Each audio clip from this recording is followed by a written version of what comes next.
following show contains adult content. It's not our intent to offend anyone, but we want to inform you that if you are a child under the age of 18 or get offended easily, this next show may not be for you. The content, opinions, and subject matter of these shows are solely the choice of your show hosts and their guests, and not those of the Entertainment Network or any affiliated stations. Any comments or inquiries should be directed to those show hosts. Thank you for listening.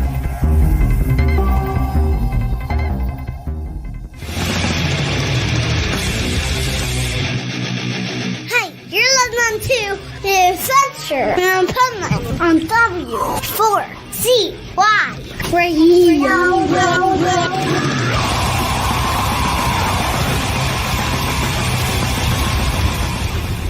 Wake up, America! It's time for the Adventures of Pipeman on W4CY.com, West Palm Beach's #1 internet radio station. Here's your host, the Pipeman. Yo, we're here. It's Positively Pipeman segment of the Adventures of Pipeman right here on W4CY Radio. And we are going to talk today about a couple of cool subjects. You know, as you know, first half of this episode, we usually do some health stuff and some pet health stuff. Second half, we do some business stuff. And that's exactly what we're going to do today. In the second half of the show, we're going to talk about some creative follow-up methods in business. Something that you can use to follow up and gain more business. So you're going to want to stick around for that. In between, sandwiched in between, we're going to do some ticket giveaways for Louder Than Life and Aftershock coming up in September and October. The Danny Wimmer festivals. Oh my God, what stacked lineups. All you're going to have to do is send a direct message to Pipeman Radio on all socials and you can win tickets. But for now, I love superheroes. And you know what? We have the pet health guru here that is going to tell us how your pet can become a superhero. Welcome, Bill. And I hear that the bird thinks so too. Glad to be here. The bird also thinks. Of course. So, yeah. Absolutely. Tell us why and how your pet can become a superhero. Well, you know, we talk about this every week. Everything starts into the body with the nutritional levels that you have. And unfortunately, of course, in the standard of the industry, you know, we've been feeding our poor pets very, very low quality foods, which drags on their health. They're lethargic, they sleep all the time, and live much shorter lives. So just by doing a few easy steps, improving their nutritional levels, we can just kick it up a whole nother notch, add in some good training with that. Your dog and cats will look good, they'll feel good, they'll be at the top of their game. And like I said, it's just like you and I. If we don't take care of ourselves, we're going to be couch potatoes too. That's exactly why, you know, I've had some health issues. That's exactly why I am as active as I am and eat so strictly as I do. It's not about life or death for me. It's about quality of life. And so I would rather make the sacrifice myself to eat stuff maybe I wouldn't want to eat and not eat stuff I would want to eat just so I can feel good and live life to the fullest. And I believe that's what you're doing for pets too, isn't it? It's exactly right. You know, our sponsors on my show, Pet Health Cafe, we do a lot of diets and entrees for your pet, dogs and cats, primarily carnivore. But we also, well, if you're on a carnivore diet, we have some steaks.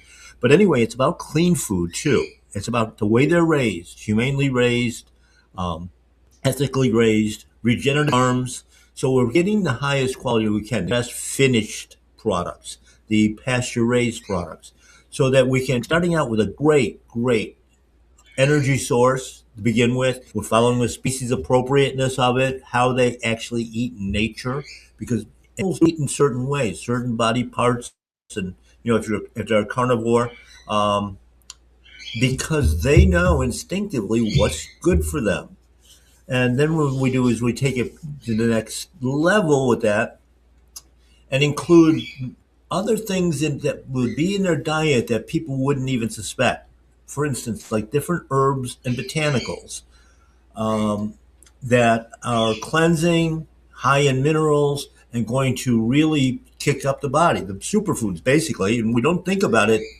When I talk with veterinarians, especially, and other nutritionists, okay, Bill, we'll give you the raw food diet. Um, as okay, that's your opinion. You think it's great, everything else, but they don't season their foods.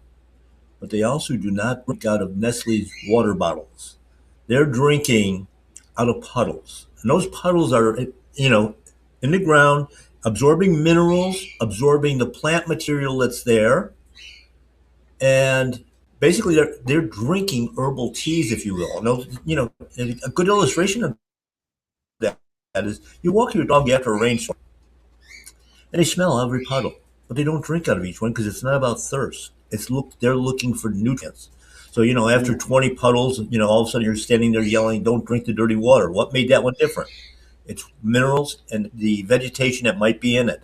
Superfoods like spirulina, chlorella. It's a natural algae product. When they drink out of a pond, they're going to get that. We don't think about that.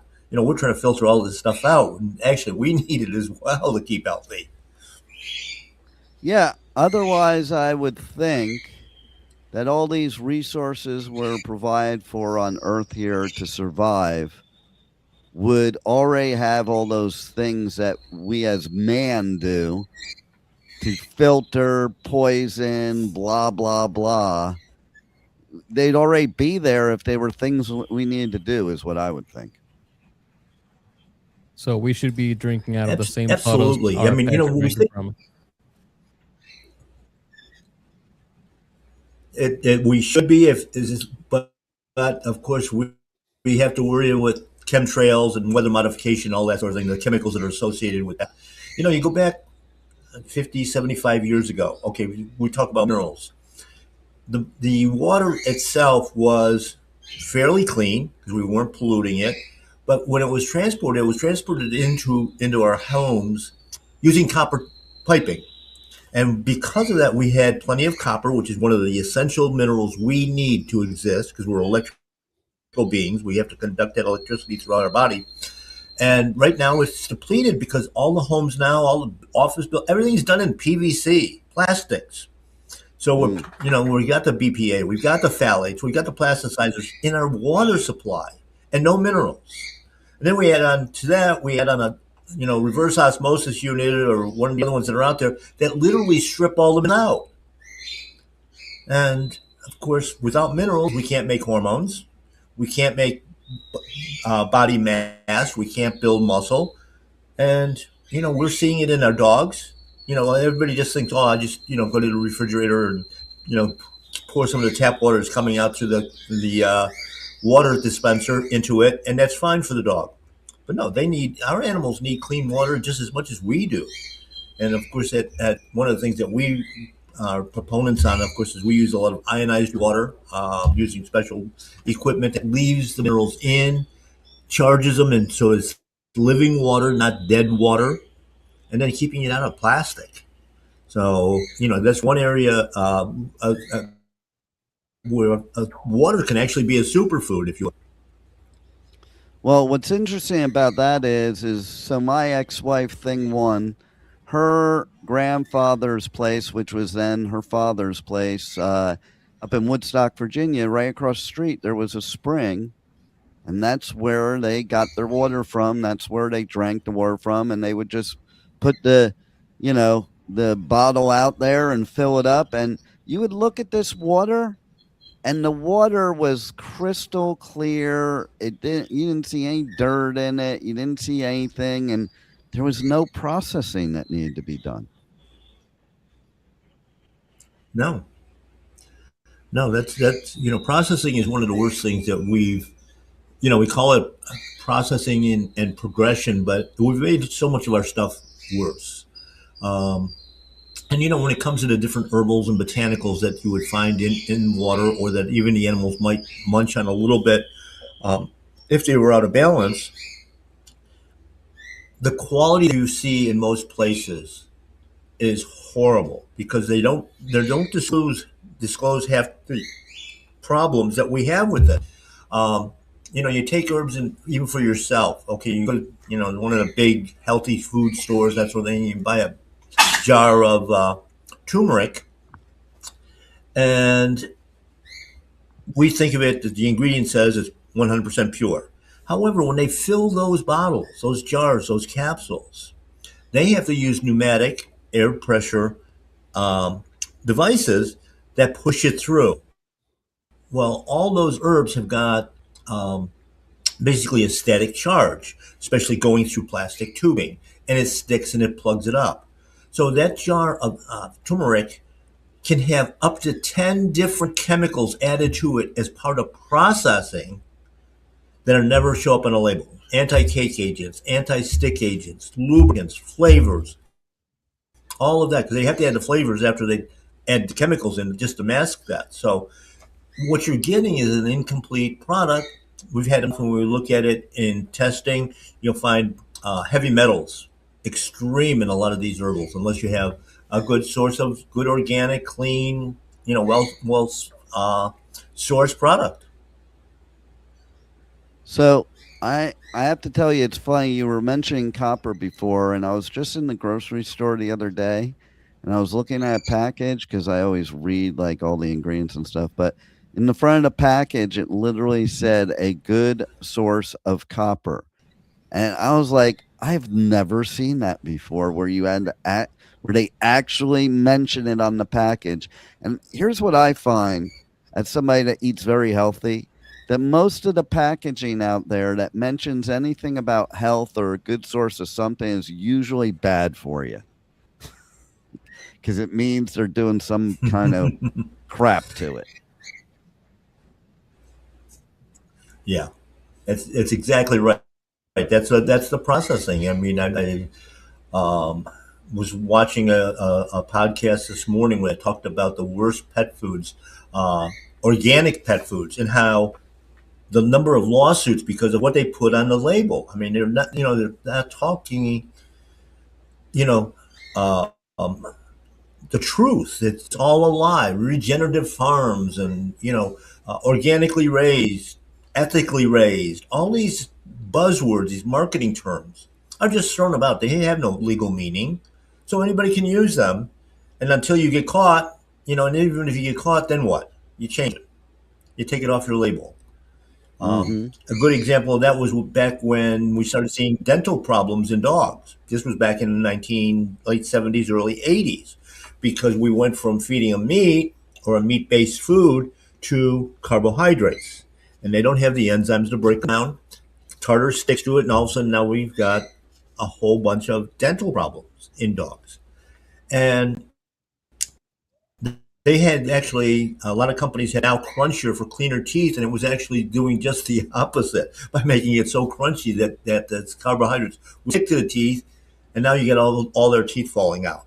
And Wow. the TC finally did make them take that off the label, but it was years. Wow. What do you think, Juan? What do you feed? I want to know. Wait, I want to know what you're feeding your guppy, Juan. I'm feeding them the good stuff, just the good chemicals. Because Like, I feel like, like he said, it's all a marketing scheme, right? So you buy food for your pets or whatever. It doesn't matter what it says on the label. You don't know what's actually in it because you're not the one who's processing this food. Or in this case, like the guppy takes kind of like these pellets that float and sink slowly, and they love it, but they just put like stuff like spirulina or whatever ingredients they may contain, but it doesn't say anything else other than how it was processed. so, but in all seriousness, though, because there are probably a lot of people that have fish out there. Bill, what Yeah, I what mean, would you even feed even a, fish? even a Yeah. There's been some good fish foods out there, mostly the flake type. I don't like anything that's pelleted because that has to go through high temperature. But when you look at that little jar of or container of fish food, especially when it comes to the flakes, it's so light, and you're paying $10 for that for like a 2 ounce jar. Okay, you realize how expensive that is per pound. But see, if they make it into a pellet, they can add a lot of weight to it and make it look like it's a lot more nutrition than it really is. It's just all fillers, so that way I can charge the same for a bigger container, and everybody thinks they're getting bargain. Wow. So, is there a difference with like dogs and cats? What you would feed them of what a superfood is? First of all, what a superfood is for a dog compared to a cat, and what might not be for the other, or for the type of dog or cat. Like, is there certain things that are superfoods for a pit bull that wouldn't be for a poodle, or certain things that would be a superfood to a chihuahua that wouldn't be to a labradoodle, or in the same token with the cats, you have the calico cats, you have the Persian cats, you have the Siamese cats. Like, are there differences in all these different types of animals or pets? Well, basically, their digestive tracts are all the same. All cats are the same. All dogs are the same. There's slight variations in them between the two species. Cats being an obligate carnivore, which means that the bulk of their diet has to be animal based. Dogs, on the other hand, are more of a opportunistic carnivore, which means they're more of a scavenger, so the quality doesn't have to be as the same as it is on a cat. That's why cats can be more finicky. Dogs will eat things like stones and drywall and your shoes and all of that, where the cats will leave those alone.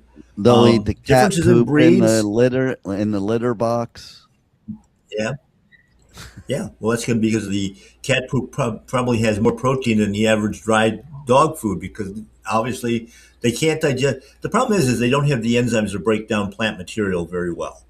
And, we've got companies out there that are trying to do all plant-based, diets for dog carnivores. And oh, well, then, they're doing fine. Well, you're comparing it on a scale of, let's say, longevity, where we're now led to believe that dogs only live 6, 8, 10 years, where they used to live 20 to 30, and cats would live over 30 years. Oh, so you got a 15-year-old cat. Oh, they're doing fine on that vegetarian or that vegan food.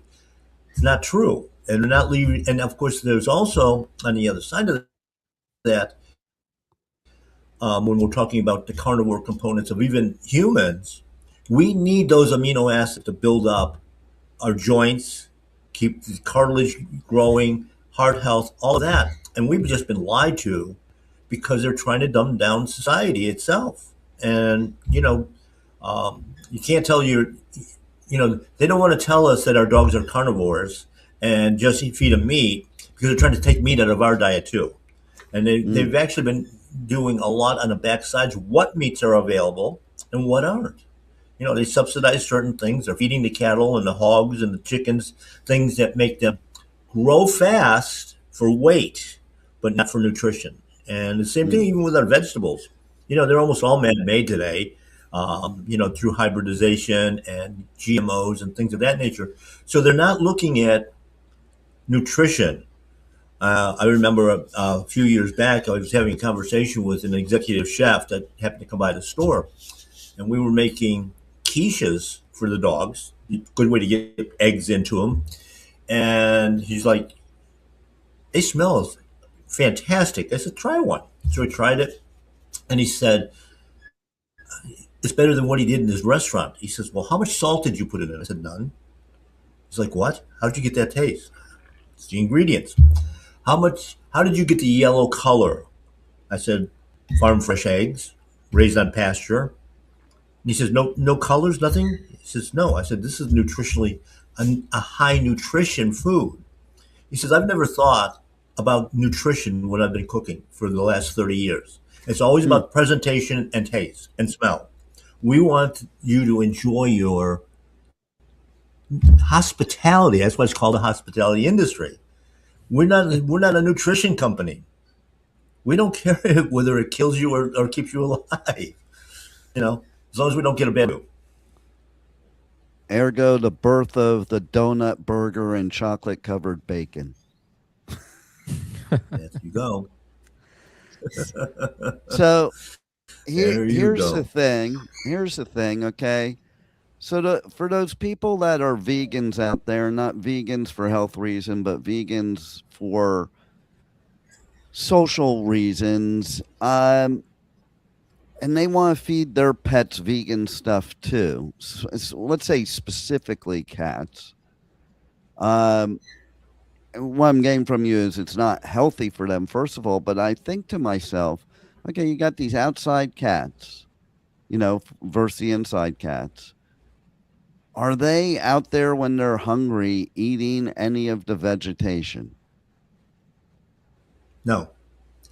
No, very, very rarely would you find something in it. Have to be in a very dystopic manner anyway, because, like basically starving to death.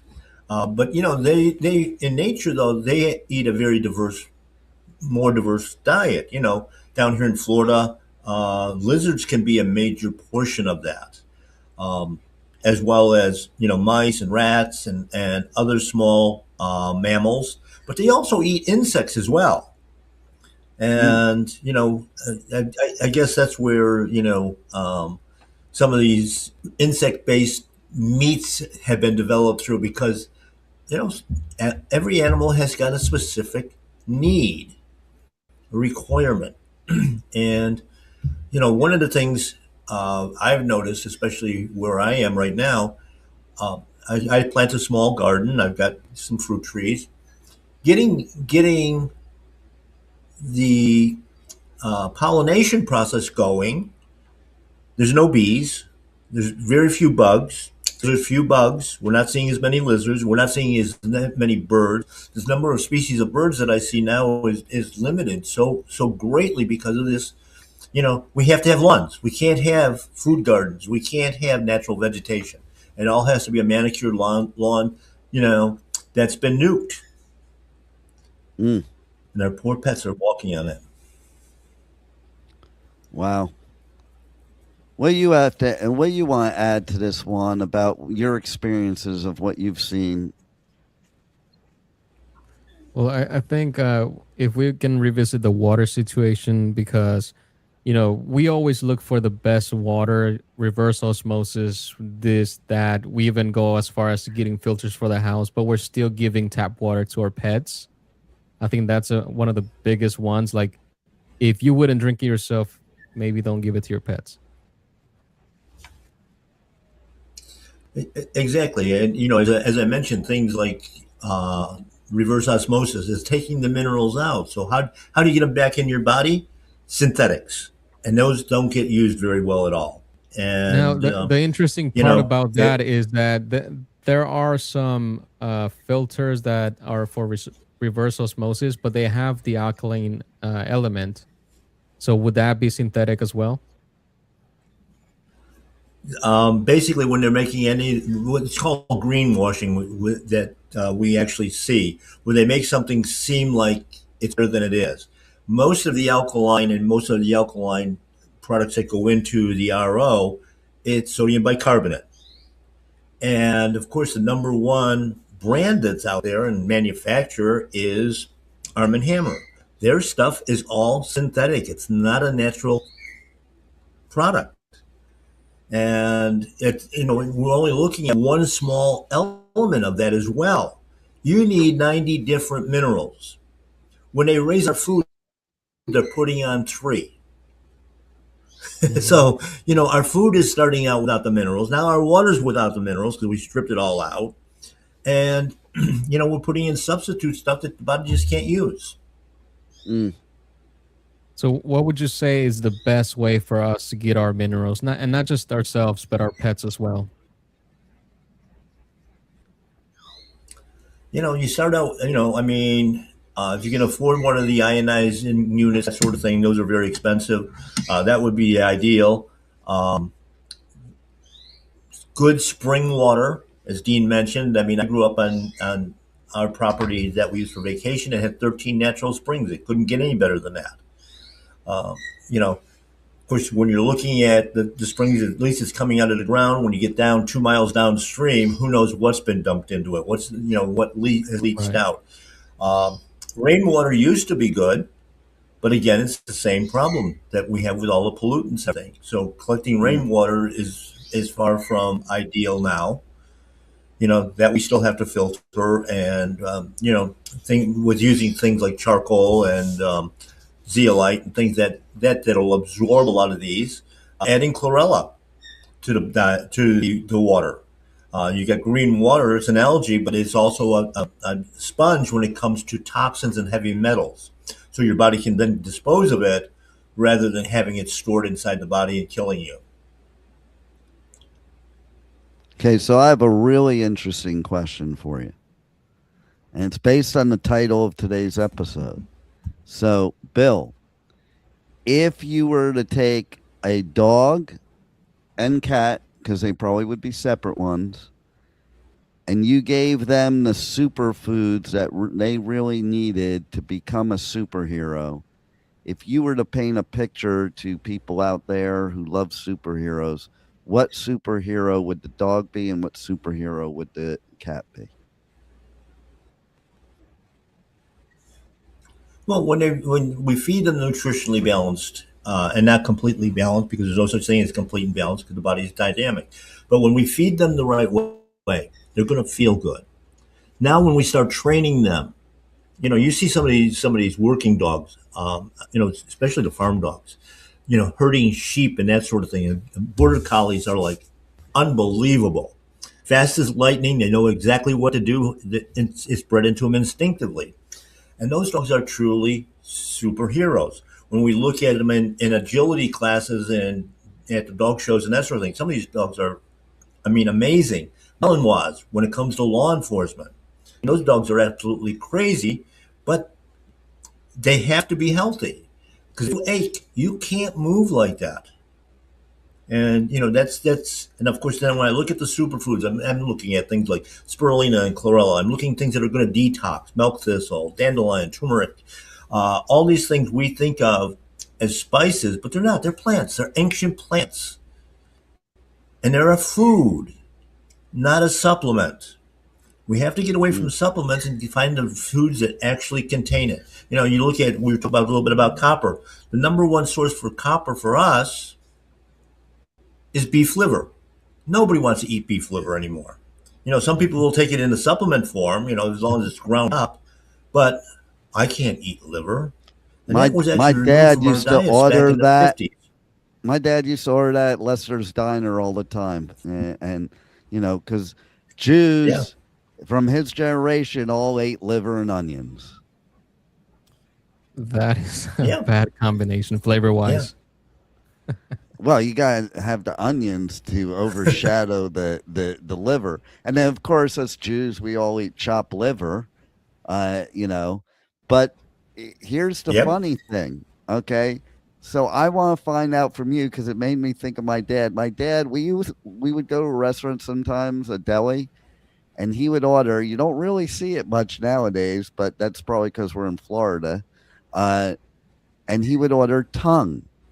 Now, he would be funny because we'd sit at the table and he'd put the tongue Yes. in his mouth and he would go like this with it. But like I'm thinking to myself, is that really good to eat a tongue? And so I'd like to get your input on that, Bill. Yeah. I mean, we used to eat from nose to the tip of the tail. Everything was eaten, and different preparations and that sort of thing.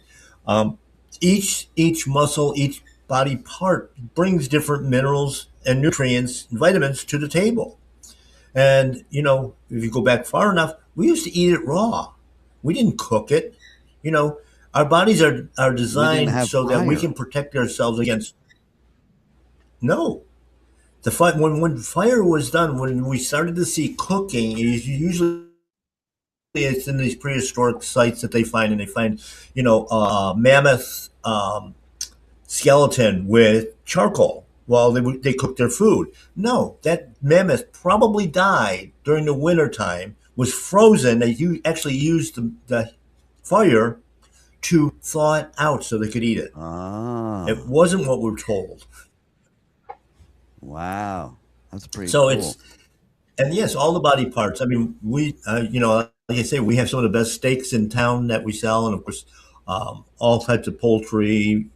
Pork, lamb, bison, and we actually sell beef tongues and pork tongues, by the way, too. So another And we cook in question then, tallow, not seed oils. is how come Texas is the only place where they serve balls? And how come the Philippines is one of the only places they serve intestines? Again, a lot of this has been because of government control. You know, the the fighting men used to eat every body part. That's what made them masculine. That's what helped make the testosterone. Now we feed all of our animals, you know, GMO corn, GMO soy, both of which are phytoestrogen products. So we're changing that hormonal balance. We're not producing more because these cuts aren't available. The USDA and the FDA say no, that's not food. But yet you go to a foreign country and they're eating the whole thing. Yeah. Primitive societies are still doing that. Yeah. We're here in South Florida. The cuts of meat that a lot of Hispanics order and buy. We sell brains. We can't get them in through normal processing now because all of our stuff is USDA inspected. We're trying to keep it local. Made in really grown in USA, but they can get some of these secondary parts because they're bringing it in from overseas. Mm. And that is was And I was going to I say saw a something figure that about that because you don't have to go that far. If you go to Mexico, you can have a taco of whatever body part you want. They have the tongue one. We call it barbacoa. We have the head one, which is like all the meat around the head. We have sesos, which means yep. brains. So you do have that in other countries that people just don't like eating here. Well, I'll also Well, add too it's that marketing. if you eat brains, you're gonna be in a movie about a serial killer here in the United States. Well, you only have two options here in the U.S. You're either a zombie or a serial killer, right? Exactly. And what you're Yeah. saying about the estrogen is right too, because like all soybeans, men are not supposed to eat soybeans because it has always estrogen in it. But you think about it, okay, you're talking about, you know, the strong masculine men of times past, and now you have dudes crying at a Taylor Swift concert. Well, it's all that soy milk they're Yes. drinking, right? So Yeah. One other thing about these odd body parts too. If we go back to ancient Chinese medicine, traditional Chinese medicine, their cures where you treat like with like. So if you've got a liver problem, you eat liver. If you got yeah, I know I've got friends that were born overseas. When they had a test in school, their mom would fix scrambled eggs and brains because we're putting the right nutrients into there that's going to actually build it. Our body doesn't have to search for it. You got heart problems, eat more heart. Um, it's that simple. Bodybuilders, they want to grow muscle. So you have to eat muscle meat. The nutrition is already there. The profile of the chemicals, the natural chemicals and nutrients are right there. So your body doesn't have to search for it and steal it from someplace else. So they're cures. Food is medicine. well, how can you tell people more about medicine? Tell them how they can reach out to you, how they can check out My Paleo Pet, how they can check out Pet Health Cafe, all that good stuff. All right. So obviously, you can go to Pet Health Cafe and listen to me on Thursday nights or 24/7 on YouTube, Spotify, and a whole bunch of other platforms. Listen in your car on iHeartRadio and again a number of podcast platforms. We're in our 18th season. My Paleo Pet online, mypaleopet.com. Then also you can reach me at pethealthguru.com. And we have these sites and we're on the social media, everything else. My Paleo Pet, the physical store, is going through a move within the next 2 weeks. We're moving to a new location, still undisclosed, but we'll be making announcements of that in the next week. There'll be a brand new store, twice the production area, twice the retail space, and right near our old location. It's gonna be within a half mile. And we're excited about that. We may have a few interruptions on getting some products for a couple weeks while we're in the process of this move, but we're going to be fine. We're going to be moving forward, more consultations, more services for both pets and people to keep everybody healthy. And, we'll be launching that, like I say, within the next month. Love it. Well, you're always a wealth of information for health for ourselves and for our pets. And we welcome you here every week. And next Monday, we'll have you again talking about some important issues having to do with pets and our own health. And so thank you, Pet Health Guru, for all you do for all of us in the world that are getting poisoned. No. Thank you for having me on. It's always a pleasure. All right. So, Juan, you know what time it is? Time to give away some tickets? I think it's about that time. So now is the time. We're going to play a couple commercials here, and you send me a DM on AMI socials and tell me what festival you're looking to go to. You might be a winner. Louder Than Life, North America's loudest rock and metal festival, returns to Louisville this September with My Chemical Romance, Iron Maiden, Tool, Limp Bizkit, plus Pantera, Pierce the Veil, Gojira, Papa Roach, and more. Nearly 200 bands across 7 stages. Louder Than Life at the Kentucky Expo Center, September 17th through 20th. Passes are on sale now, starting at only $1 down at louderthanlifefestival.com. Aftershock, the West Coast's largest rock, metal, and punk festival, returns to Sacramento this October with My Chemical Romance, Tool, Limp Bizkit, Pierce the Veil, plus Suicide Boys, Queens of the Stone Age, The Offspring, A Day to Remember, Wu-Tang Clan, and more. Aftershock, October 1st through 4th. Passes are on sale now, starting at only $1 down at AftershockFestival.com. The answer is yes, Juan. I was just about to tell you that. But yeah, now we're going to go into the business segment. Oh my God, some great information from Michael Barbarita, the resident expert on business, with some powerful business strategies right here. We're going to hear about some creative follow-up methods.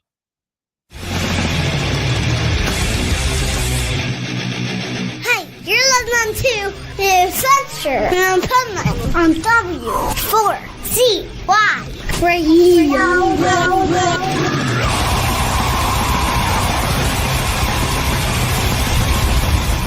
This is the Pipeman here on the Adventures of Pipeman W4CY Radio, and this is our Positively Pipeman segment.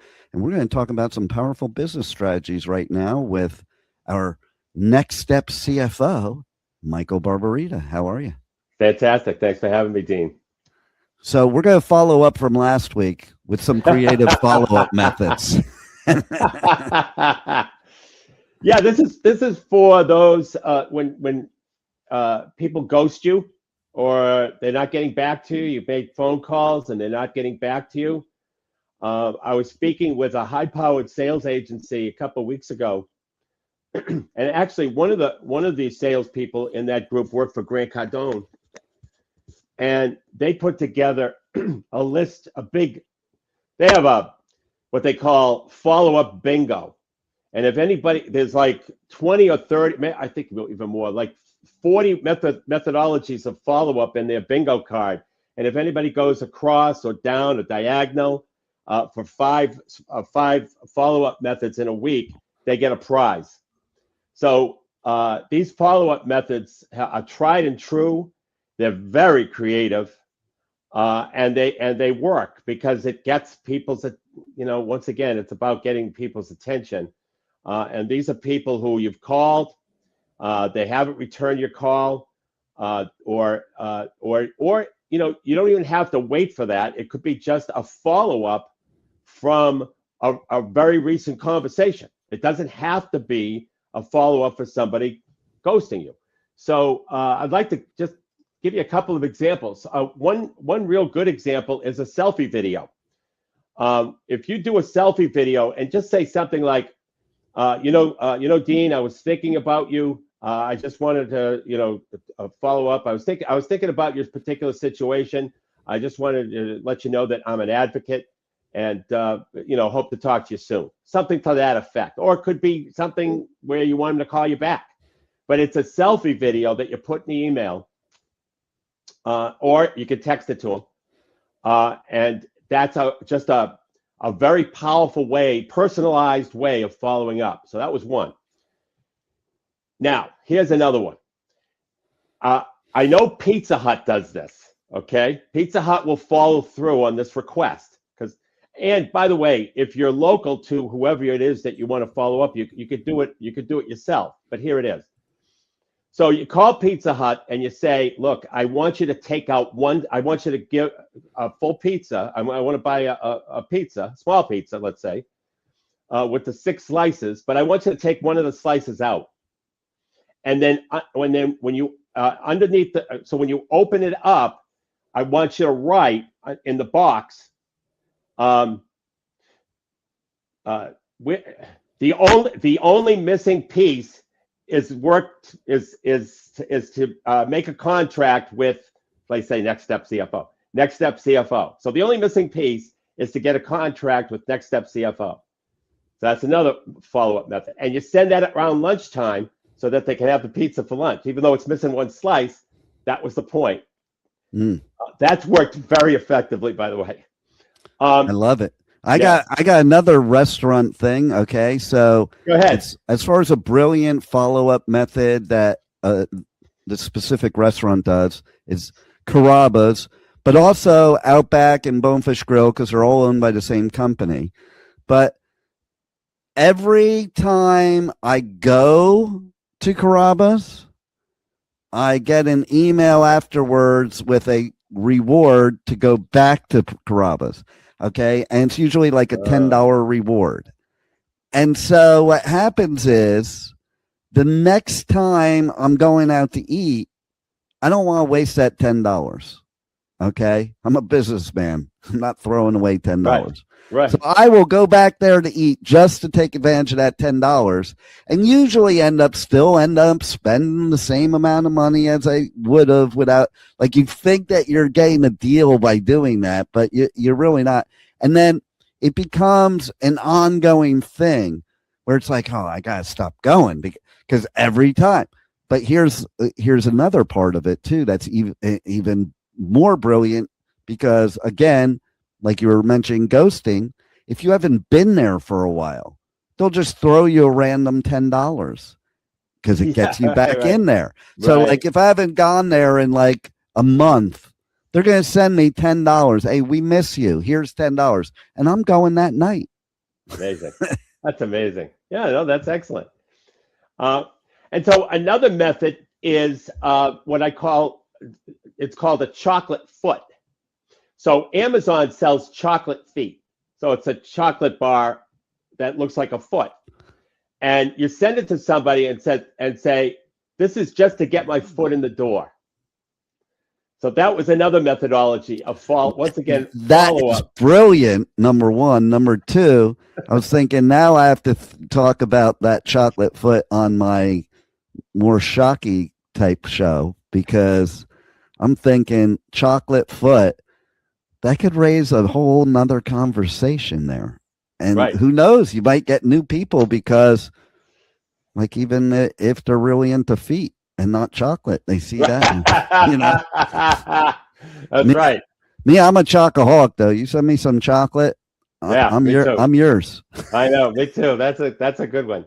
Another thing is knowing if you really, if you've had a couple of conversations with a customer, it's good to try to get their favorite coffee at Starbucks and send send that to them. Also, and Starbucks loves when you do that too. Oh, I know. Yeah, I know that. I'm calling it the Forbes cover, but I don't want to use that. It's just so that people understand the concept.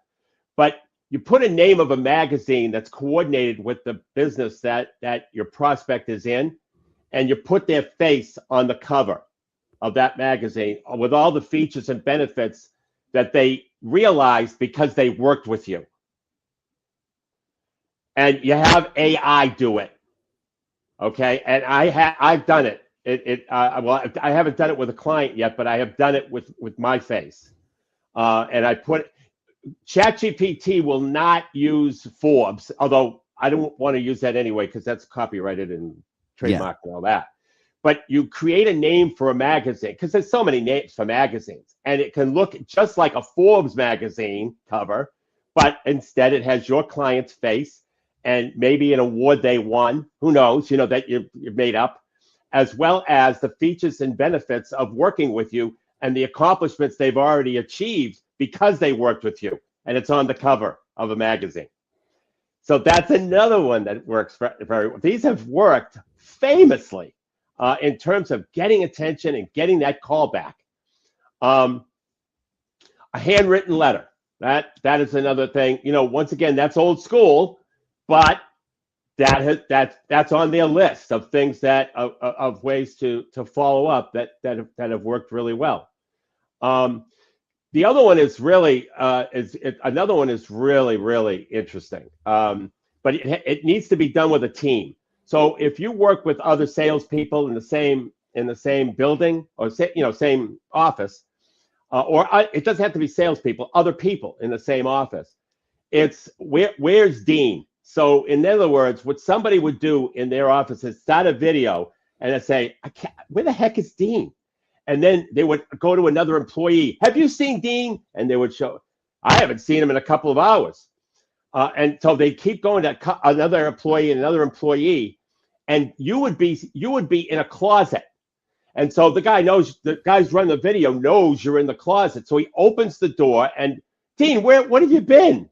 I'm not coming out here till Harry calls me. I've made 5 or 6 phone calls to him. I'm not coming out of this room until he calls me back. And then you send that to the client.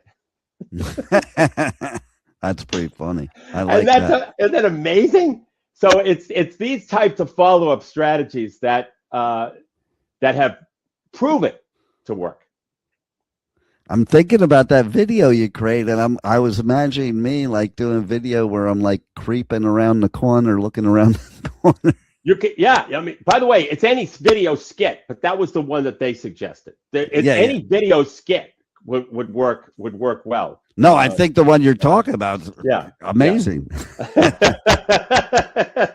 So anyway, how do we get more of these cool ideas from you, Michael Barbarita? Actually, I have the bingo card that I'll be happy to share with listeners.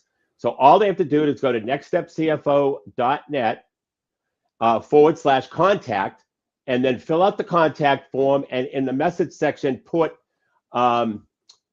follow-up bingo, and I will get them that template that'll show all the there's about 24 in total, 24 ways that they can follow up with different ways that they could follow up with prospects. I think I named 6 or 7 of them. Nice. Well, once again, entertaining and informative. Thank you, Michael Barbarita from Next Step CFO, for these powerful business strategies right here on the Positively Pipeman segment of the Adventures of Pipeman on W4CY Radio. Thanks for having me, Dean. My pleasure. We'll see you next week. We're going to actually revisit a topic we've talked about before. So anybody that missed it, you don't even know what the topic is. So as far as you're concerned, you all missed it. Tune in next week. right here, Mondays, 1 p.m., The Adventures of Pipeman, W4CY Radio. Thank you for listening to the Adventures of Pipeman on W4CY Radio.